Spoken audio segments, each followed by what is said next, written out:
First गाड़ी already सफैबाय आरोना ओमफ्राय नैबे जितनिखि उनाव मैं बहुत ही ज़्यादा ट्रेन था एंड एक एक्सपेडिशन के लिए जितनिखि दा जा एक्सिडेंट जानाय बिनि फिसाज्लाया नैबेनो आरोना कि नामा खुलुमबाय नोंथांमोनखौ आंनि मोनसे गोदान भिडिअ बयखौबो खनसे बरायबाय आसा खालामो नोंथांमोना मोजाङैनो दं लोगोसे आंबो जोबोद मोजाङैनो दं आरोना बेजों लोगोसे नोंथांमोना आं मोनसे दुखु गोनां मोनसे खौरां देखायनो थाखाय आंनिखौ फैनाय जादों आरोना मैया आं फेसबुक पेजाव लाइभआव नोंथांमोननो बे खोथाखौ फोरमायखादों जानांगौ जाय नायदोंमोन नोंथांमोना मिथिखादों आरोना बेनो जाहैबाय थांनाय बोसोराव माने थांनाय बोसोर 2003 अक्ट'बरनि 8 तारिखआव जोंनि नैबे नोलोबारि पन्सायतनि सिङाव थानाय मेंमा हालामनिफ्राय सासे गौतम राजबंशी होननाय माने जम्मु काश्मीराव लादाखआव बरफआव गोमादोंमोन आरोना बिथांखौ माने मा जाखो मिथियाखैमोन बे समाव ओमफ्राय मोनाखैमोन आरोना बे समाव नागिरनानै माने अक्ट'बर मास नालाय गोजां बोथोर हाबहांनायखाय बे समाव माने मोनाखैमोन नागिरनानै बरफ जाजोबो नालाय ओमफ्राय बोसोरसे टाइम माने बोसोरसे नङाबा माने बिसोरनो 6 मास टाइम होदोंमोन आरोना जेब्ला गरम बोथोर जायो बे समाव नागिरनानै दिहुनना हरगोन होननानै माने हजोंनिफ्राय रिपर्ट फैदोंमोन आरोना ओमफ्राय ब्रायनो दिनै माने मोनमारबाय होननानै न'सिम खौरां मोन्दों आरो खौरां हरदों आरोना ओमफ्राय दा न'खरनिया खौरां होनाय मथे माने लाबोगासिनो दं होननानै मिथिनाय जादों आरोना ओमफ्राय दा न'आव माखासे जा जगार बानायना दोननाय जादों ओमफ्राय गासैबो गावसोरनि डिपार्टमेन्टनि मानसिफोर फैगासिनो दङ ओमफ्राय पुलिसफ्रा मोनफैजोब्बाय ओमफ्राय न'खरावबो गोबां जायगा मोजां माने रेडि बानायनानै दोनदों आरोना ओमफ्राय जितनिखि नैबे नि गोथै देहाखौ आरोना बियो माने गगामुगावसो थायोमोन नालाय हजों न' दङ बेयावसो हिन्जावा थायो ओमफ्राय हजोंसो गारहैगोन होनना बुंदों आरोना ओमफ्राय नैबेयाव बिमा बिफा थायो नालाय मेन न'आ नैबेमोन जोनोम न'आ बेमोन ओमफ्राय नैबे न'आव अकल बिमा बिफाखौ माने देखायनो लाबोगोन होनना बुंदों आरोना ओमफ्राय जायगानि माखासे एसे लिडार थायोना बिसोरखौ माने दैदेनगिरिफोर थायो बिसोरखौ माने सनमान लाहोनो थाखाय ओमफ्राय गामि जायगानि लोगो लेवा जाथि बंस'फोरखौ माने सनमान लाहोनो थाखाय नैबाव लाबोनानै देखायफैगोन होननानै बुंदों आरोना थ' बिदिबा मोनफैथोंसै नङा होमबा आंबो न'नि एसे परिबेसखौ देखायनोसै नोंथांमोनाबो नायलांबाय थादो थ' बिदिबा नायलांबाय थादो हेल' थिग नैबेथिंजाय ओरैजाय अगुरि माबा ओरैजाय बगिफुं ओमफ्राय ओरैजाय नोलोबारि गोलैयो आरोना ओमफ्राय थिग बिसोरनि न'आ नैबेयाव टावार दं दे नैबेयाव BSNL माबानि जिअ'नि टावार दं थिग बेयावनो आरोना बिसोरनि न'आ न' सिङाव हाबलांबाय थानोसै एसे देखायनोसै आरोना आलासिफोरखौबो आं सिलायाव हाबबोबाय ओमफ्राय सिलायाव हाबनायनि सिगां लोगो लामानिफ्राय नैबे टावारखौ नुगोन आरोना थिग बिसोरनि न'आ नैबेनो नैबेयाव बिसोरनाव माने BSNL टावार दङ माबा जिअ'नि टावार दं आरोना ओमफ्राय जायगाखौबो बिदि बानायदों ओमफ्राय माखासे आलासिफोर दंफैयो आरोना ओमफ्राय फैगासिनो माखासेफ्रा माने दहाय फैनानै थांजोब्बाय आरोना ओमफ्राय जायनाखि बिनि बिफा नैबेनो आरोना आं माने बेनाव दा जेबो सोंथ'ला मानो होनबा माने न'खरनि किसुमान माबा थायो नालाय इमसनेल जानायनि खोथा दं ओंखायनो माने सोंथ'ला आङो आरो दायो दा सोंगोन थांखांबा बेबो जाहैबाय बिबथै बिनि एकदम असे गोजौ बिबथै आरोना बिबथैया खुद आइ फाले खबर पाइसे नेকি पाब्लो हल হোৱা নাই আৰু না আচ্ছা আচ্ছা চিধা ইয়াতে আনিব না নলবাৰী হৈ আহিব ঠিক আছে माने आं दा बारा सोंथ'ला आरोना मानो होनबा माने गासिबावबो जा जगार बानायगासिनो दं माने आलासि बहुद फैगोनथ' ओमफ्राय गावसोरनि अफिसियेलि मानसि माखासे फैगासिनो दङ ओंखायनो दा थांखांनानै मा परिबेस जायो मोजाङै जुदि परिबेस जायोबा डिटेल्स सोंनानै नायबावनोसै आरोना बोरै बोरै जादों काहिनिफ्रा ओमफ्राय गावसोरनि अफिसियेलि माखासे जुदि सुबिदा जायोब्ला आरोना गावसोरनि माखासे अफिसियेलिनावबो सोंसै हायोब्ला थ' नोंथांमोनाबो नायलांबाय था आरोना बिनि मेन काहिनिखौ बोरै जादों माने इयावहाय माने पुलिसफ्राबो रेडि थाखाजोब्बाय बे समाव ओमफ्राय दंफैखाजोबसै आरो नै सिलायाव रेडि जादों ओमफ्राय ओरैजाय गामिनि बोराय बुरिफ्राबो मोनफैसिगोन नालाय गासिबो दासो फैगासिनो दं आरोना बे समाव आं माने गामिनि सासे बिहामजो आरो जेनेबा बेनाव माने सोंसै आरोना नैबे बिनि सोमोन्दै बे एसे मिथिगौ आरोना थ' माबायदिमोन सिगां माबायदिमोन ओमफ्राय माबायदि गामियाव माबायदि खबर मोन्दों बिथाङा माने मिथिगौ खोमा आरोना आं बेनाव एसे सोंना नायसै आरोना তাৰ ল'ৰাৰ বিষয়ে অলপ জানে নেকি আপোনাৰ যে ল'ৰাৰ কিবাটো কেনেকুৱা আছিলে কি ধৰণৰ আছিলে অলপ তাৰ কিবাটো স্বভাৱবিলাক মানে স্বভাৱ চৰিত্ৰ বহুত ভাল আছিলে সব ৰাইজকে বহুত সহায় কৰে মন্দিৰৰ যিকোনো য'তে ত'তে আহিলে মানে সকামে কোনো এখন মন্দিৰত নোসোমোৱাকৈ নাযায় চবকে সমান চকুৰে চাই গোটেই ৰাইজৰ চব মানুহকে ভাল চকুৰে চাই আহিলে মানে মাতবোল নকৰাকৈ কাকো নাযায় বহুত ভাল আছিলে চাকৰি কৰাটো এনে কিমান বছৰ হৈছিলে এইটো জানে নেকি মই বৰকৈ মনত নাই জানিব ডাঙৰজনে জানে না এনে বিয়া পাতাটো হৈছিলে নহয় জানো এইটো মানে মেইন ঘৰ না এইটো মেইন শুনামতে ইয়াত নাথাকে বুলি শুনিছোঁ না নাথাকে মানে সেই আৰু ল'ৰাটো স্কুল দিলে তাতো গৰমটো ঘৰ বনালে তাৰপিছত তাতে থাকে ইয়ালৈও আহে এনেই বেলেগ খোৱাকৈ খোৱা নাই এনেই আৰু ইয়াতো আহে বন্ধ হ'লে আহে তাতো থাকে এনেকৈ থাকে আৰু বোৱাৰীজনী নাতিটো আচ্ছা ओमफ्राय बे बुंनाय मथेथ' माने मानसि हिसाबै बहुत मोजां मोनो आरोना सेंग्रा समाव सेंग्रा समाव जों फ्राय बेखौ लोगो मोनाखै बायदि माने बियो न'आव फैबाय थानाय जादोंब्लाबो माने बियो माने बेलेग स्कुलावसो फरायोमोन नालाय जों फ्राय बेखौ लोगो मोनबाय थानाय जायामोन आरोना जेब्ला साख्रि मावो अब्लासो माने बियो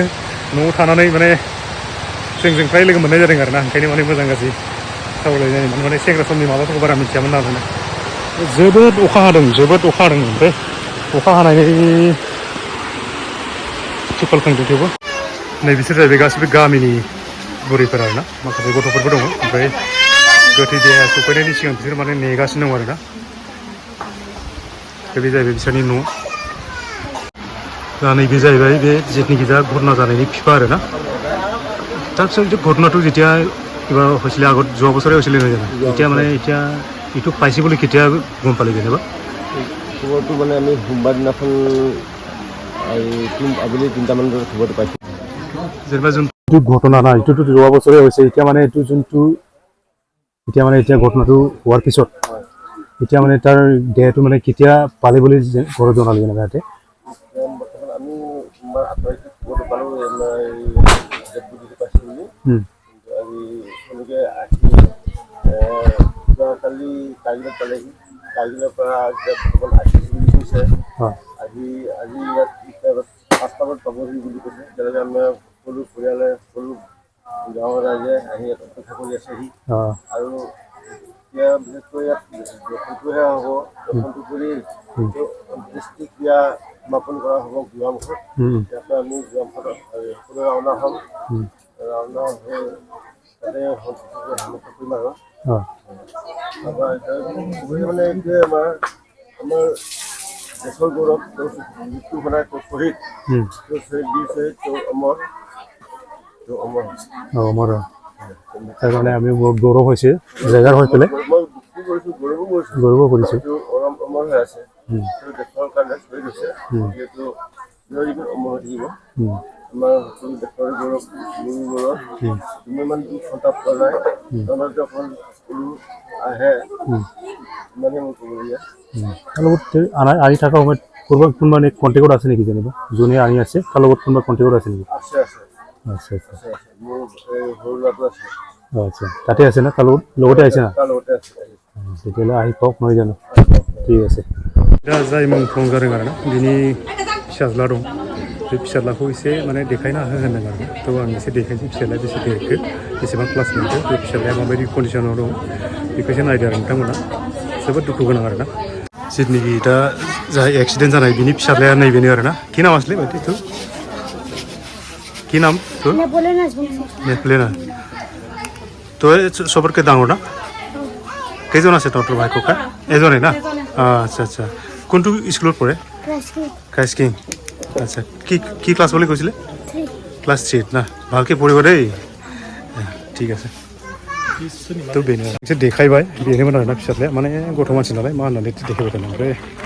किसुमान गथ'फोरबो माने बुजिनो रोंनाय जाबाय नालाय दुखु मोनो आरोना थेवबो ओंखायनो माने नोंथांमोननो देखायबायल' ओरैनो बेखौनो देखायबाय समा एखेबारे माने खोमसिलायबाय आरोना नेनायावनो रायजोफ्रा माने सिलायाव गासिबो माने खामानिफोरखौ गामिनि नेम निथिफोरखौ माने जगार खालामखाजोब्बाय आरोना बेखौ एसे नोंथांमोननो देखायनोसै आङो दा मानसियाबो सफैथारसिगोन नै मोनफैबाय जोंनि नोलोबारि मोनफैबाय आरोना थ' बे खेथ्रआवनो माने सम मोननायावनो आंनि बे गामिनि माखासे रायजोफ्रा गामिनि नेम निथिफोरखौ एसे जगार बानायदों नालाय बेखौ एसे नोंथांमोननो देखायनोसै आरोना नायदोंबानो जाबाय रायजोफ्रा बेबायदि जमा जानानै दं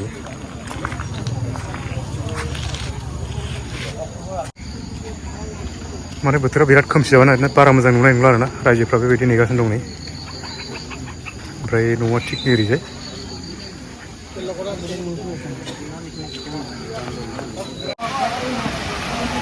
फार्स्ट गारिया अलरेडि सफैबाय आरोना ओमफ्राय नैबे जितनिखि उनाव नुहरदों बे गारियानो बेयावनो दं आरोना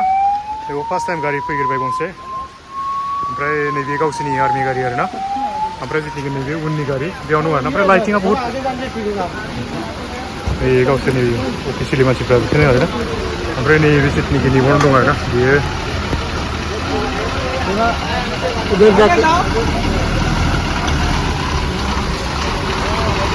नैबेयाव बिनि फट'खौ होना लाना फैयो आरो नै खोमसिखाय नोंथांमोना मोजां नुनाय नंला आरोना नैबेयावनो दं बिथाङा सफैबाय अलरेडि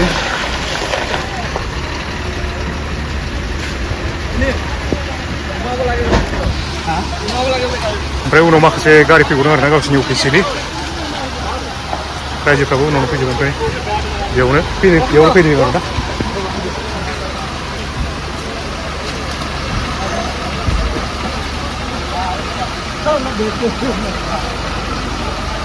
मथथे लाइटिं सिस्टेमा बहुत ल' जागोन आरो नोंथांमोन माने हर जादों ना लाइटआ गैया नालाय मोजां नुनाय नङा आरोना थ' रायजोफ्राबो दासो फैगासिनो नै ओमफ्राय एसे टाइमनि उनाव बिसोरो न'आव सोगोन ना मागोनथाय ना बिनिफ्रायनो न'आव लांगोनथाय मिथिथ'ला आरोना थ' जेसेबां हायो देखायलांबाय थानोसै नोंथांमोननो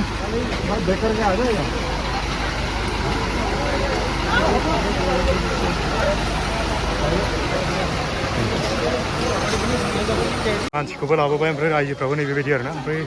नैबे जायगायाव जायगा बानायदों ओमफ्राय नै फैयो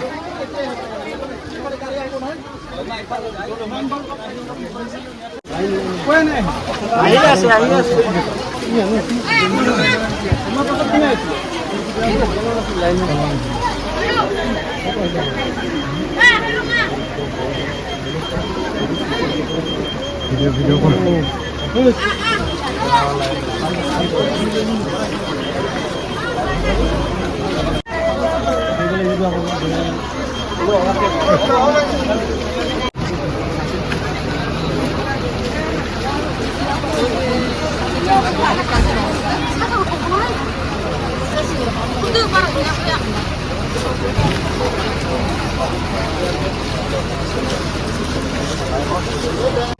गेटखौ खेवबाय आरोना बेबायदि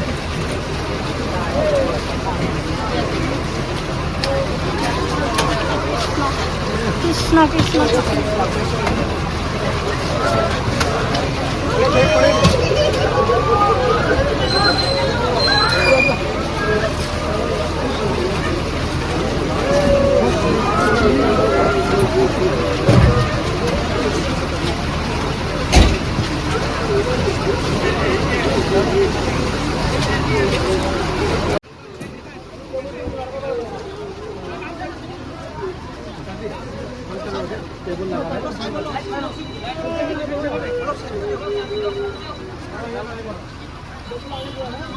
साहब लाइट ऑफ लेकिन लीडर से वाह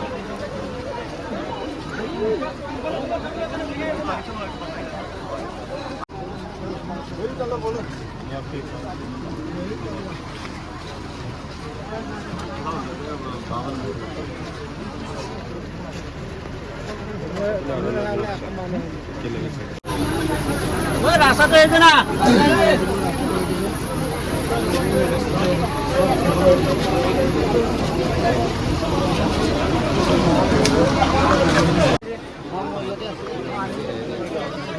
सभी इधर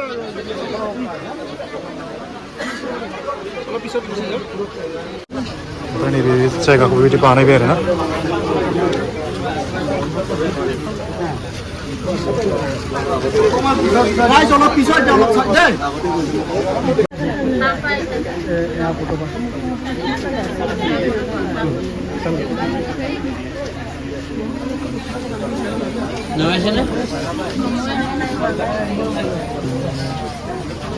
siapa mau ini? Ini kan saya dapat nih.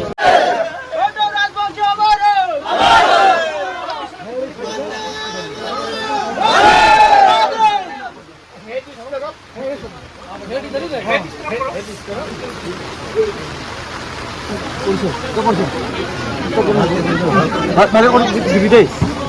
Mana kurang ada mas Thailand. Gerom mana kita iba.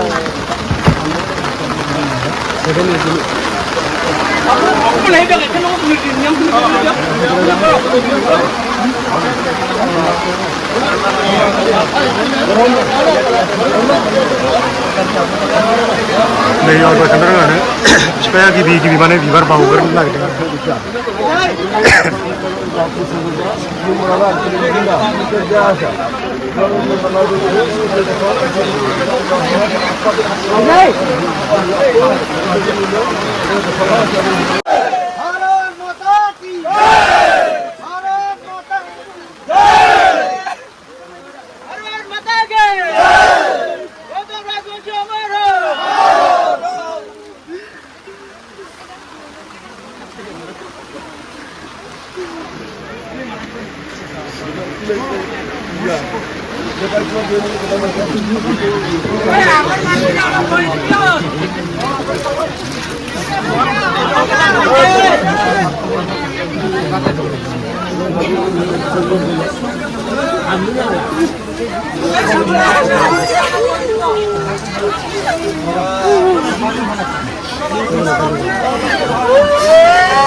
ओमफ्राय नैबे जेटनि गेम नैबे जाहैबाय गिबौ आरोना नैबे खनसे लानाय गिबौ आरोना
আমাৰ জাতীয় এখন গামোচাৰে তেখেতক শ্ৰদ্ধা জনাইছোঁ আৰু তেখেতৰ আত্মাৰ চিৰশান্তি কামনা কৰিছোঁ। ভাৰত মাতা কি ভাৰত মাতা কি গৌতম ৰাজবংশী জিন্দাবাদ গৌতম ৰাজবংশী আত্মাৰ চিৰশান্তি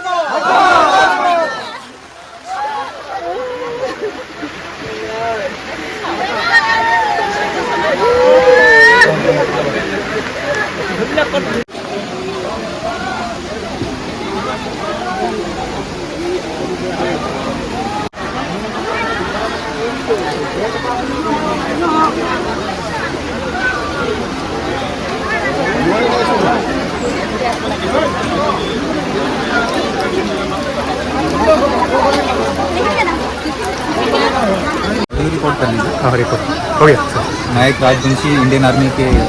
आसाम रेजिमेंट का एक बहादुर सिपाही था और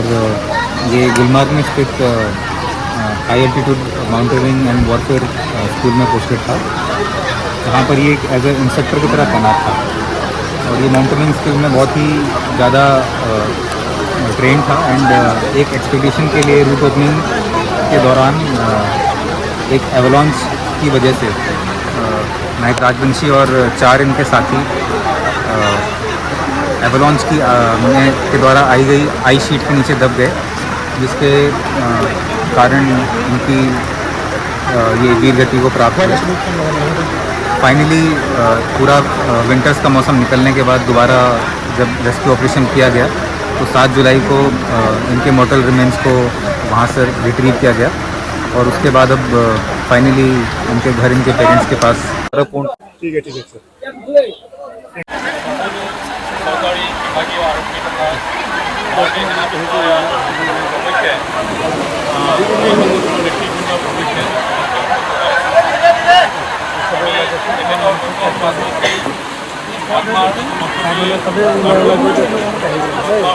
কাৰণে আমি 1 মিনিট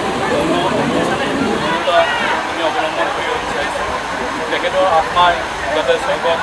ঠাই পাওক, শান্তিত থাকক, তাৰে তেখেতৰ আত্মাৰ সদ্গতি অৰ্থে আমি মৌনব্ৰত 1 মিনিট আমি সকলো আপোনালোকে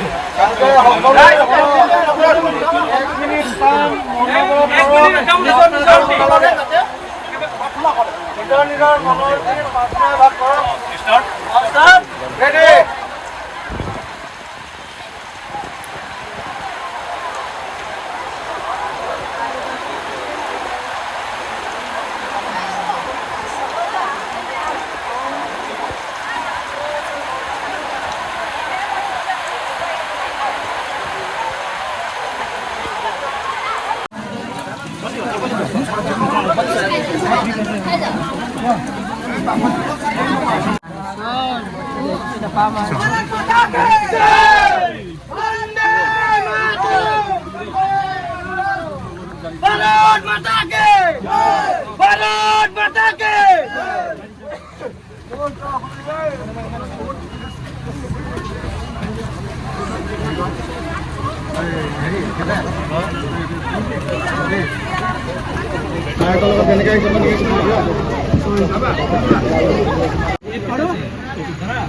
बिफायाबो थांफानो नागिरबाय आरोना जे माने गावसिनि न'खि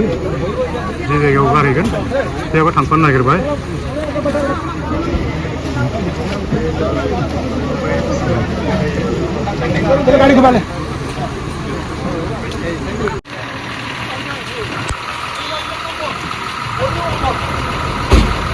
बेनो आरोना माने गावसिनि नुला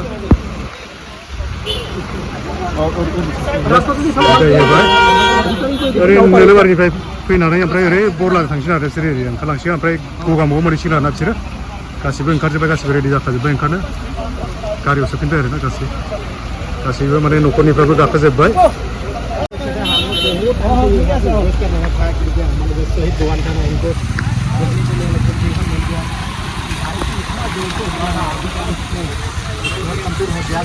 गासिबो सिगांनि गावसोरनि स्कर्टनि गारिफ्रा गासिबो थांग्रोजोब्बाय आरोना ओमफ्राय गारिया नैबेनो बाय बाय बाय बाय बाय बाय जों माने मेन न'निफ्राय बिदाय होबाय आरोना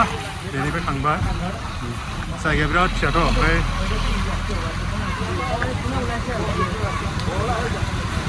बेनोमोन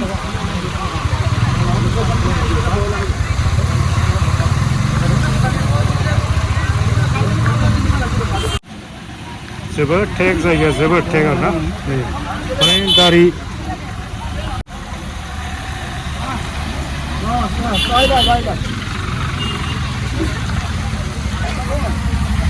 ओरै उनथिं गारि गैला माने बिदाय लानांबाय आरोना थांजोब्बाय गासिबो थ' लोगोफोर आं माने भिडिअखौ जेसेबां हायो अखाब्लाबो साफायबाय आरोना सिजाजोब्बाय नै ओमफ्राय माबायदि मोनखो नोंथांमोना एसे कमेन्ट खालामना खोन्थाहरदो आं माने मोजाङै लानानै देखायनो हायासै आरोना ओमफ्राय जायगायाबो फिसानोमोन नालाय ओमफ्राय अखाबो हाबाय नालाय गावसोर जायगा बानायनायाबो थिपाला एसेल'मोन ओमफ्राय जायगाखौथ' नोंथांमोना मिथिखायो लामायाबो टेक ओमफ्राय एसे एनै हाब्रुबो दंमोन नालाय मोजाङै लाना देखायनो हायासै आरोना जेसेबां हायो देखायबाय नोंथांमोना ओमफ्राय दा बिदाय हरबाय थांबाय बिसोरो गगामुगाव गारहैसिगोन आरोना जितनि गावसिनि दा लुनानै थानाय न'आव गारहैसिगोन ओमफ्राय जोंबो गारियाव गाखोबाय थांनोसै जोंबो थ' भिडिअखौ माबायदि मोनखो मोजां मोनखो गाज्रि मोनखो माबायदि मोनखो एसे कमेन्ट खालामना खोन्थाहरदो थ' भिडिअखौ बेखिनियावनो फोजोबनोसै आं थेंक इउ फर वाचिं